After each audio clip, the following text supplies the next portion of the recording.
Chapter 29. Care, thou canker. It is an evening at the beginning of October, and the mellowest of autumn sunsets irradiates London even to its uttermost eastern end. Between the eye and the flaming west, columns of smoke stand up in the still air like tall trees. Everything in the shade is rich and misty blue. Mr. and Mrs. Swancourt and Elfride are looking at these lustrous, lurid contrasts from the window of a large hotel near London Bridge.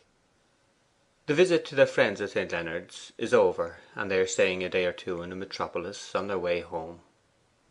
Knight spent the same interval of time in crossing over to Brittany by the way of Jersey and St. Malo. He then passed through Normandy and returned to London also, his arrival there having been 2 days later than that of Elfride and her parents. So the evening of this October day saw them all meeting in the above mentioned hotel, where they had previously engaged apartments. During the afternoon Knight had been to his lodgings at Richmond to make a little change in the nature of his baggage, and on coming up again there was never ushered by a bland waiter into a comfortable room a happier man than Knight, when shown to where Elfride and her stepmother were sitting after a fatiguing day of shopping. Elfride looked none the better for her change. Knight was as brown as a nut. They were soon engaged by themselves in the corner of the room.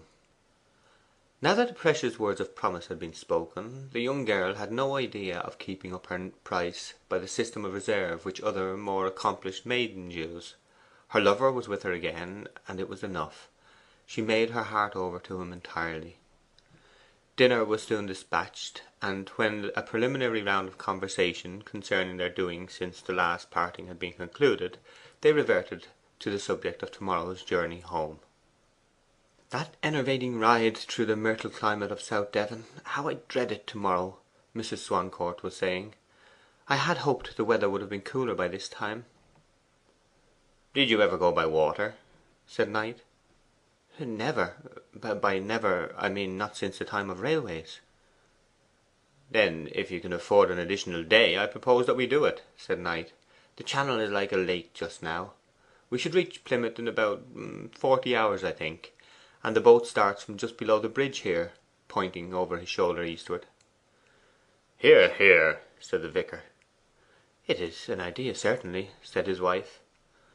'Of course these coasters are rather tubby,' said Knight, 'but you wouldn't mind that?' 'No, we wouldn't mind.' 'And the saloon is a place like the fish market of a ninth rate country town, but that wouldn't matter.' 'Oh dear, no. If we had only thought of it soon enough, we might have had the use of Lord Luxellian's yacht. But never mind, we'll go. We shall escape the worrying rattle through the whole length of London to morrow morning, not to mention the risk of being killed by excursion trains, which is not a little one at this time of the year, if the papers are true.' Elfride, too, thought the arrangement delightful, and accordingly 10 o'clock the following morning saw 2 cabs crawling around by the Mint, and between the preternaturally high walls of Nightingale Lane towards the riverside. The first vehicle was occupied by the travellers in person, and the second brought up the luggage, under the supervision of Mrs. Snewson, Mrs. Swancourt's maid, and for the last fortnight Elfride's also.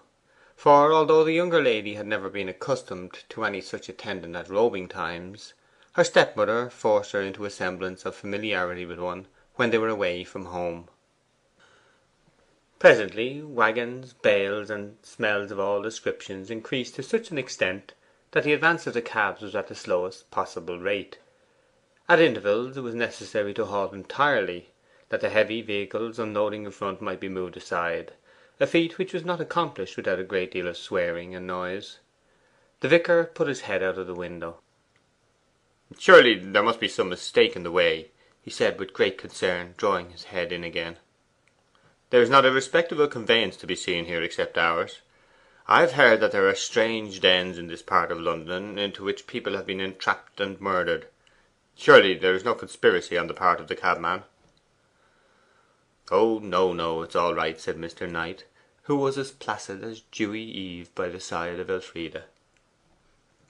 'But what I argue from,' said the vicar, with a greater emphasis on uneasiness, 'are plain appearances. This can't be the highway from London to Plymouth by water, because it is no way at all to any place. We shall miss our steamer and our train too, that's what I think. Depend upon it we are right. In fact, here we are.' 'Trimmer's Wharf,' said the cabman, opening the door. No sooner had they alighted than they perceived a tussle going on between the hindmost cabman and a crowd of light porters, who had charged them in column to obtain possession of the bags and boxes, Mrs. Snewson's hands being seen stretched towards heaven in the midst of the melee.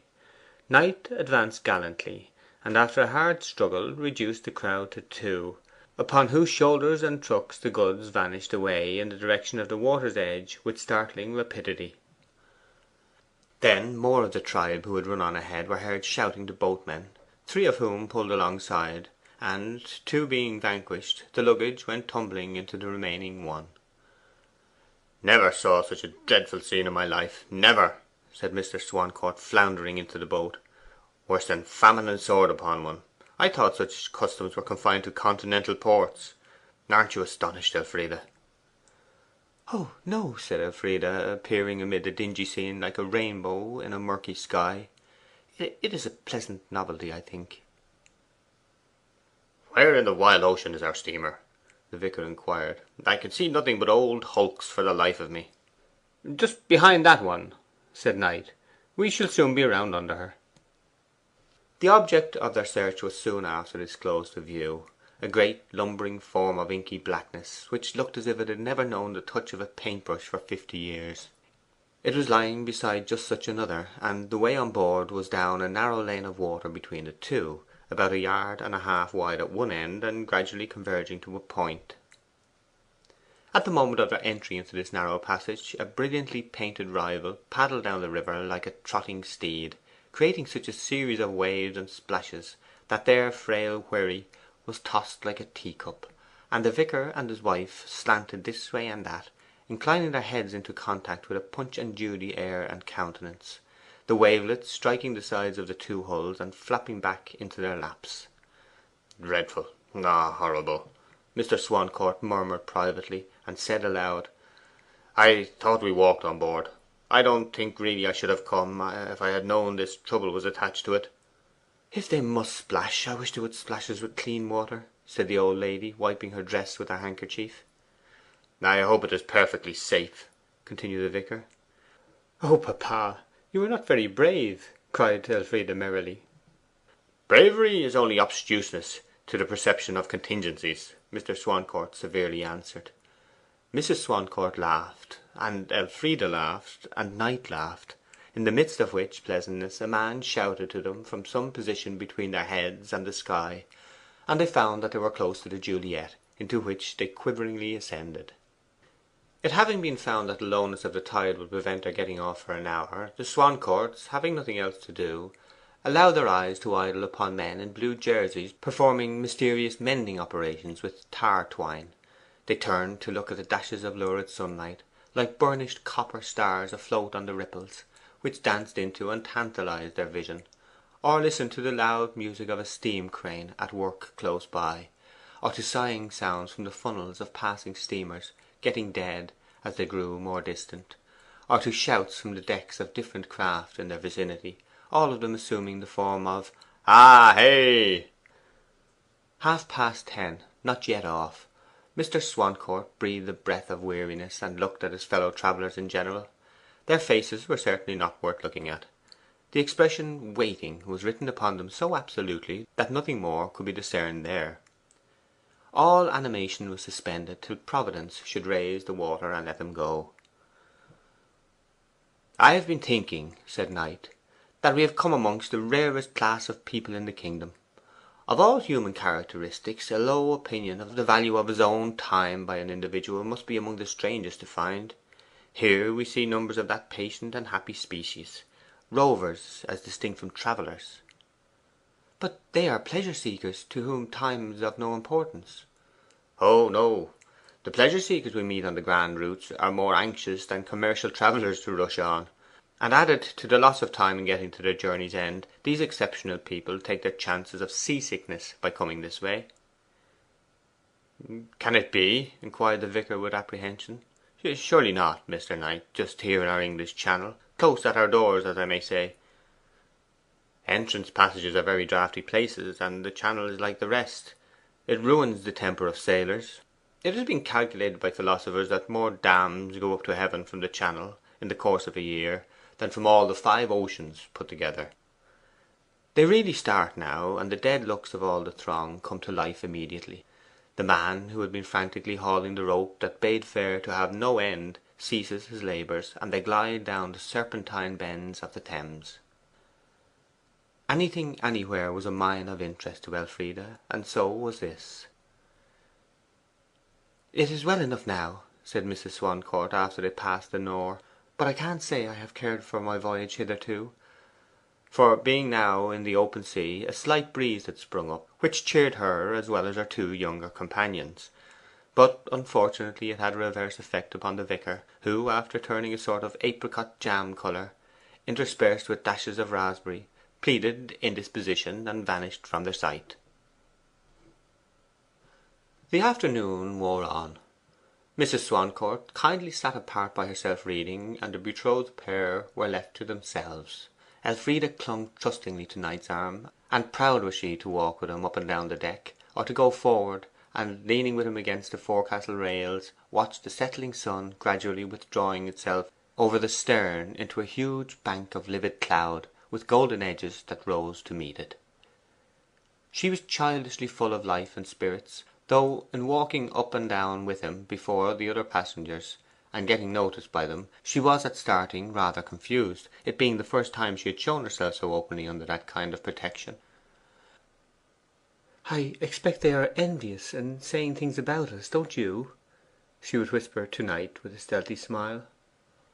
'Oh no,' he would answer unconcernedly. 'Why should they envy us, and what can they say?' 'Not any harm, of course,' Elfride replied, 'except such as this. How happy those two are! She is proud enough now. What makes it worse,' she continued with the extremity of confidence, 'I heard those two cricketing men say just now, "She's the nobbiest girl on the boat." But I don't mind it, you know, Harry.' 'I should hardly have supposed you did, even if you had not told me,' said Knight with great blandness. She was never tired of asking her lover questions and admiring his answers, good, bad, or indifferent as they might be. The evening grew dark and night came on, and lights shone upon them from the horizon and from the sky. 'Now look ahead of us at that halo in the air of silvery brightness. Watch it, and you will see what it comes to.' She watched for a few minutes, when two white lights emerged from the side of a hill, and showed themselves to be the origin of the halo. 'What a dazzling brilliance! What do they mark?' 'The South Foreland. They were previously covered by the cliff.' 'What is that level line of little sparkles? A town, I suppose?' 'That's Dover.' All this time, and later, soft sheet lightning expanded from a cloud in their path, enkindling their faces as they paced up and down, shining over the water, and for a moment showing the horizon as a keen line. Elfride slept soundly that night. Her first thought the next morning was a thrilling one, that Knight was as close at hand as when they were at home in Endelstow; and her first sight, on looking out of the cabin window, was the perpendicular face of Beachy Head, gleaming white in a brilliant 6 o'clock in the morning sun. This fair daybreak, however, soon changed its aspect. A cold wind and a pale mist descended upon the sea, and seemed to threaten a dreary day. When they were nearing Southampton, Mrs. Swancourt came to say that her husband was so ill that he wished to be put on shore here, and left to do the remainder of the journey by land. He will be perfectly well directly he treads firm ground again. Which shall we do, go with him, or finish our voyage as we intended?' Elfride was comfortably housed under an umbrella which Knight was holding over her to keep off the wind. 'Oh, don't let us go on shore!' she said with dismay. 'It would be such a pity.' 'That's very fine,' said Mrs. Swancourt archly, as to a child. 'See, the wind has increased her colour, the sea her appetite and spirits, and somebody her happiness. Yes, it would be a pity, certainly.' ''Tis my misfortune to be always spoken to from a pedestal,' sighed Elfride. 'Well, we will do as you like, Mrs. Swancourt,' said Knight. 'But ' 'I myself would rather remain on board,' interrupted the elder lady. and Mr. Swancourt particularly wishes to go by himself, so that shall settle the matter.' The vicar, now a drab colour, was put ashore, and became as well as ever forthwith. Elfride, sitting alone in a retired part of the vessel, saw a veiled woman walk aboard among the very latest arrivals at this port. She was clothed in black silk, and carried a dark shawl upon her arm. The woman, without looking round, turned to the quarter allotted to the second cabin passengers. All the carnation Mrs. Swancourt had complimented her stepdaughter upon possessing left Elfride's cheeks, and she trembled visibly. She ran to the other side of the boat, where Mrs. Swancourt was standing. 'Let us go home by railway with papa, after all,' she pleaded earnestly. 'I would rather go with him. Shall we?' Mrs. Swancourt looked round for a moment, as if unable to decide. 'Ah!' she exclaimed, 'it is too late now. Why did you not say so before, when we had plenty of time?' The Juliet had that minute let go, the engines had started, and they were gliding slowly away from the quay. There was no help for it but to remain, unless the Juliet could be made to put back, and that would create a great disturbance. Elfride gave up the idea and submitted quietly. Her happiness was sadly mutilated now. The woman whose presence had so disturbed her was exactly like Mrs. Jethway. She seemed to haunt Elfride like a shadow. After several minutes' vain endeavour to account for any design Mrs. Jethway could have in watching her, Elfride decided to think that if it were the widow, the encounter was accidental. She remembered that the widow in her restlessness was often visiting the village near Southampton, which was her original home, and it was possible that she chose water transit with the idea of saving expense. 'What is the matter, Elfride?' Knight inquired, standing before her. 'Nothing more than that I am rather depressed.' 'I don't much wonder at it. That wharf was depressing. We seemed underneath and inferior to everything around us. But we shall be in the sea breeze again soon, and that will freshen you, dear.' The evening closed in, and dusk increased as they made their way down Southampton Water and through the Solent.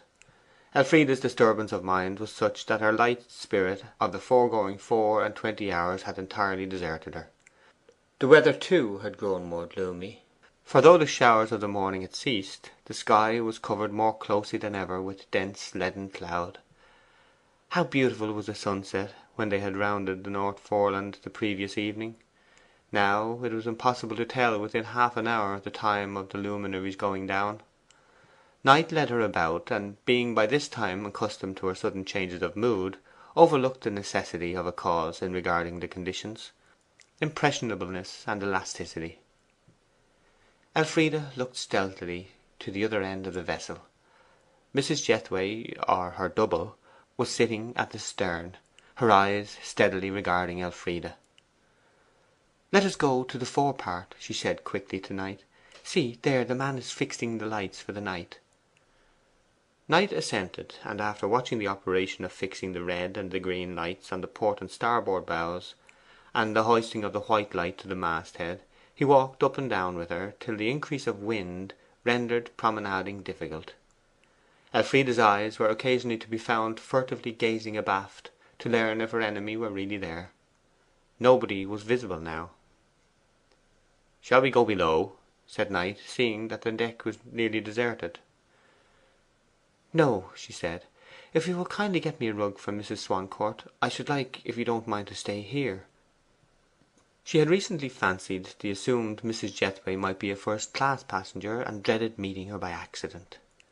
Knight appeared with the rug, and they sat down behind a weather cloth on the windward side, just as the two red eyes of the Needles glared upon them from the gloom, their pointed summits rising like shadowy phantom figures against the sky. It became necessary to go below to an 8 o'clock meal of nondescript kind, and Elfride was immensely relieved at finding no sign of Mrs. Jethway there. They again ascended, and remained above till Mrs. Snewson staggered up to them with the message that Mrs. Swancourt thought it was time for Elfride to come below. Knight accompanied her down, and returned again to pass a little more time on deck. Elfride partly undressed herself and lay down, and soon became unconscious, though her sleep was light. How long she had lain she knew not, when by slow degrees she became cognizant of a whispering in her ear. 'You are well on with him, I can see. Well, provoke me now. My day will come, you will find.' That seemed to be the utterance, or words to that effect. Elfride became broad awake and terrified. She knew the words, if real, could only be those of one person, and that person the widow Jetway. The lamp had gone out and the place was in darkness. In the next berth she could hear her stepmother breathing heavily. Further on, Snewson breathing more heavily still. These were the only other legitimate occupants of the cabin, and Mrs. Jethway must have stealthily come in by some means and retreated again, or else she had entered an empty berth next Snewson's. The fear that this was the case increased Elfride's perturbation, till it assumed the dimensions of a certainty. For how could a stranger from the other end of the ship possibly contrive to get in? Could it have been a dream? Elfride raised herself higher and looked out of the window. There was the sea, floundering and rushing against the ship's side just by her head, and thence stretching away dim and moaning into an expanse of indistinctness, and far beyond all this two placid lights like rayless stars. Now, almost fearing to turn her face inward again, lest Mrs. Jethway should appear at her elbow, Elfride meditated upon whether to call Snewson to keep her company. 4 bells sounded, and she heard voices, which gave her a little courage. It was not worth while to call Snewson. At any rate, Elfride could not stay there panting longer, at the risk of being again disturbed by that dreadful whispering. So, wrapping herself up hurriedly, she emerged into the passage, and by the aid of a faint light burning at the entrance to the saloon, found the foot of the stairs and ascended to the deck. Dreary the place was in the extreme. It seemed a new spot altogether in contrast with its daytime self. She could see the glow-worm light from the binnacle, and the dim outline of the man at the wheel, also a form at the bows. Not another soul was apparent from stem to stern. Yes, there were 2 more, by the bulwarks. One proved to be her Harry, and the other the mate. She was glad indeed, and on drawing closer found they were holding a low slow chat about nautical affairs. She ran up and slipped her hand through Knight's arm, partly for love and partly for stability. 'Elfie, not asleep?' said Knight, after moving a few steps aside with her. 'No, I cannot sleep. May I stay here? It is so dismal down there, and I was afraid. Where are we now?' 'Due south of Portland Bill. Those are the lights abeam of us. Look, a terrible spot that on a stormy night. Do you see a very small light that dips and rises to the right? That's a lightship on the dangerous shoal called the Shambles, where many a good vessel has gone to pieces. Between it and ourselves is a race, a place where antagonistic currents meet and form whirlpools, a spot which is rough in the smoothest weather and terrific in a wind. That dark dreary horizon we just discern to the left is the West Bay, terminated landward by Chesil Beach.' 'What time is it, Harry?' 'Just past 2. Are you going below?' 'Oh, no, not to night. I prefer pure air.' She fancied he might be displeased with her for coming to him at this unearthly hour. 'I should like to stay here too, if you will allow me,' she said timidly. 'I want to ask you things.' 'Allow you, Elfie?' said Knight, putting his arm around her and drawing her closer. 'I am twice as happy with you by my side. Yes, we will stay and watch the approach of day.' So they again sought out the sheltered nook, and sitting down wrapped themselves in the rug as before. 'What were you going to ask me?' he inquired, as they undulated up and down. 'Oh, it was not much. Perhaps a thing I ought not ask,' she said hesitatingly. Her sudden wish had been to discover at once whether he had ever been engaged to be married. If he had, she would make that a ground for telling him a little of her conduct with Stephen. Mrs. Jethway's seeming words had so depressed the girl that she herself now painted her flight in the darkest colours, and longed to ease her burdened mind by an instant confession. If Knight had ever been imprudent himself, he might, she hoped, forgive all. 'I wanted to ask you,' she went on, 'if you had ever been engaged before.' She added tremulously, 'I hope you have. I mean, I don't mind at all if you have.' 'No, I never was,' said Knight instantly, and heartily replied, 'Elfride,' and there was a certain happy pride in his tone, 'I am 12 years older than you, and I have been about the world, and in a way into society, and you have not. And yet I am not so unfit for you as strict thinking people might imagine, who would assume the difference of age to signify most surely an equal addition to my practice in love making.' Elfride shivered. 'You are cold. The wind is too much for you.' 'No,' she said gloomily. The belief which had been her sheet anchor in hoping for forgiveness had proved false. This account of the exceptional nature of his experience, a matter which would have set her rejoicing 2 years ago, chilled her now like a frost. 'You don't mind my asking you?' she continued. 'Oh no, not at all.' 'And have you never kissed many ladies?' she whispered, hoping he would say 100 at least. The time, the circumstances, and the scene were such as to draw confidences from the most reserved. 'Elfride,' whispered Knight in reply, 'it is strange you should have asked that question, but I'll answer it, though I have never told such a thing before. I have been rather absurd in my avoidance of women. I have never given a woman a kiss in my life, except yourself and my mother.' The man of 32 with the experienced mind warmed all over with a boy's ingenuous shame as he made the confession. 'What, not one?' she faltered. 'No, not one.' 'How very strange!' 'Yes, the reverse experience may be commoner; and yet to those who have observed their own sex, as I have, my case is not remarkable. Men about town are women's favourites, that is postulate, and superficial people don't think far enough to see that there may be reserved, lonely exceptions.' 'Are you proud of it, Harry?' 'No, indeed. Of late years I have wished I had gone my ways and trod out my measure like lighter hearted men. I have thought of how many happy experiences I may have lost through never going to woo.' 'And why did you hold aloof?' 'I cannot say. I don't think it was my nature to. Circumstances hindered me, perhaps. I have regretted it for another reason. This great remissness of mine has had its effect upon me. The older I have grown, the more distinctly I have perceived that it is absolutely preventing me from liking any woman who is not as unpractised as I; and I gave up the expectation of finding a 19th century young lady in my own raw state. Then I found you, Elfride, and I felt for the first time that my fastidiousness was a blessing, and it helped to make me worthy of you. I felt at once that, differing as we did in our experiences, in this matter I resembled you.' 'Well, aren't you glad to hear it, Elfride?' 'Yes, I am,' she answered in a forced voice. 'But I always had thought that men made lots of engagements before they married, especially if they don't marry very young.' 'So all women think, I suppose, and rightly indeed, of the majority of bachelors, as I said before. But an appreciable minority of slow coach men do not, and it makes them very awkward when they do come to the point. However, it didn't matter in my case.' 'Why?' she asked uneasily. 'Because you know even less of love making and matrimonial prearrangement than I, and so you can't draw invidious comparisons if I do my engaging improperly.' 'I think you do it beautifully.' 'Thank you, dear. But,' continued Knight laughingly, 'your opinion is not that of an expert, which alone is of value.' Had she answered, 'Yes, it is,' half as strongly as she felt it, Knight might have been a little astonished.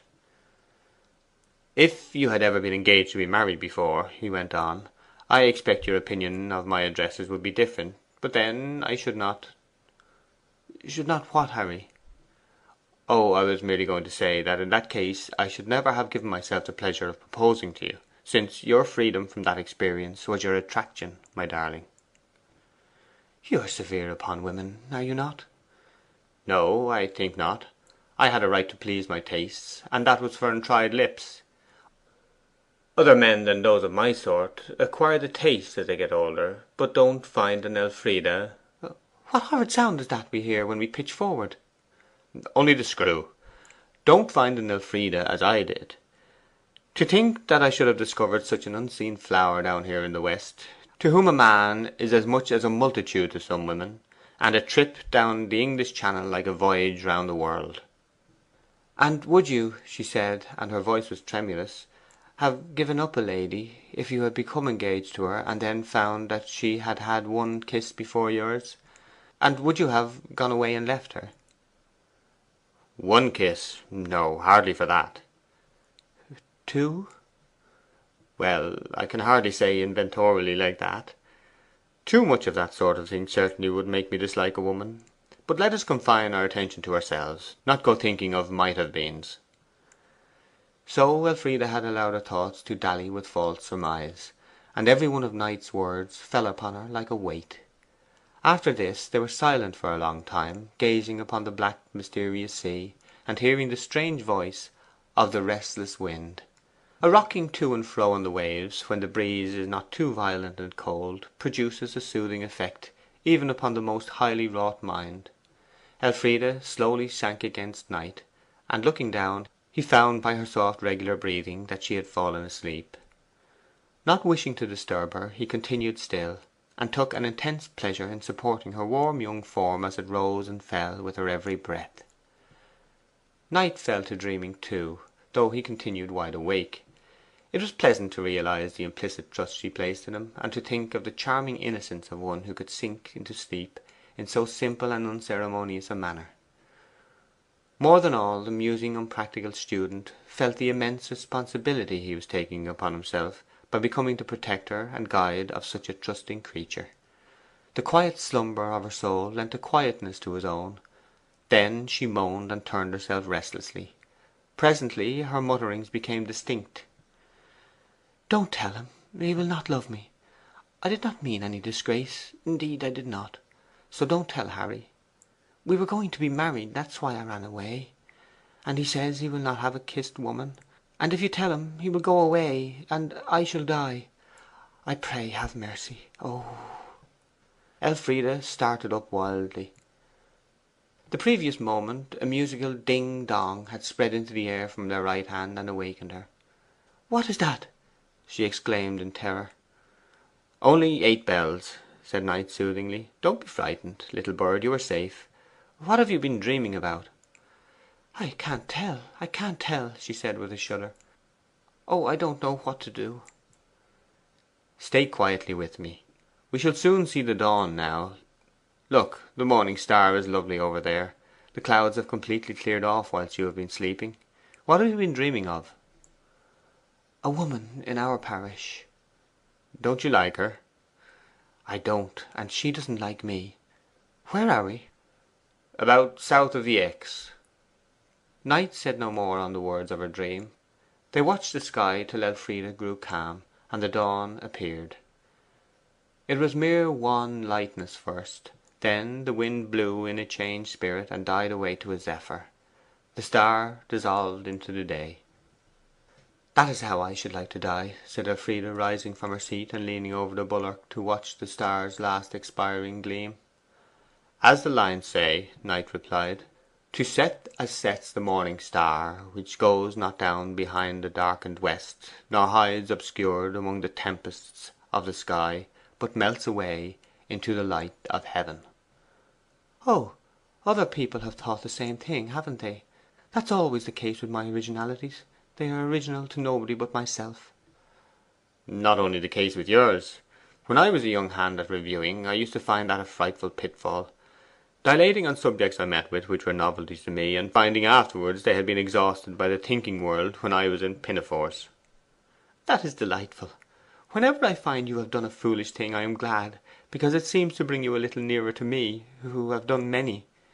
And Elfride thought again of her enemy asleep under the deck they trod. All up the coast prominences singled themselves out from recesses. Then a rosy sky spread over the eastern sea and behind the low line of land, flinging its livery in dashes upon the thin airy clouds in that direction. Every projection on the land seemed now so many fingers anxious to catch a little of the liquid light thrown so prodigally over the sky. And after a fantastic time of lustrous yellows in the east, the higher elevations along the shore were flooded with the same hues. The bluff and bare contours of Start Point caught the brightest, earliest glow of all, and so also did the sides of its white lighthouse. perched upon a shelf in its precipitous front like a mediaeval saint in a niche.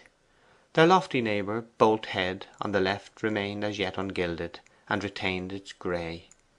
Then up came the sun, as it were, in jerks, just to seaward of the easternmost point of land, flinging out a Jacob's ladder path of light from itself to Elfride and Knight, and coating them with rays in a few minutes. The inferior dignitaries of the shore, Forward Point, Berry Head, and Prawl, had all acquired their share of the illumination ere this, and at length the very smallest protuberance of wave, cliff, or inlet, even to the innermost recesses of the lovely valley of the Dart, had its portion, and sunlight, now the common possession of all, ceased to be the wonderful and coveted thing it had been a short half hour before. After breakfast Plymouth arose into view, and grew distincter to their nearing vision, the breakwater appearing like a streak of phosphoric light upon the surface of the sea. Elfride looked furtively around for Mrs. Jethway, but could discern no shape like hers. Afterwards, in the bustle of landing, she looked again with the same result, by which time the woman had probably glided upon the quay unobserved. Expanding with a sense of relief, Elfride waited whilst Knight looked to their luggage, and then saw her father approaching through the crowd, twirling his walking stick to catch their attention. Elbowing the way to him, they all entered the town, which smiled as sunny a smile upon Elfride as it had done between 1 and 2 years earlier, when she had entered it at precisely the same hour as the bride elect of Stephen Smith. End of chapter 29.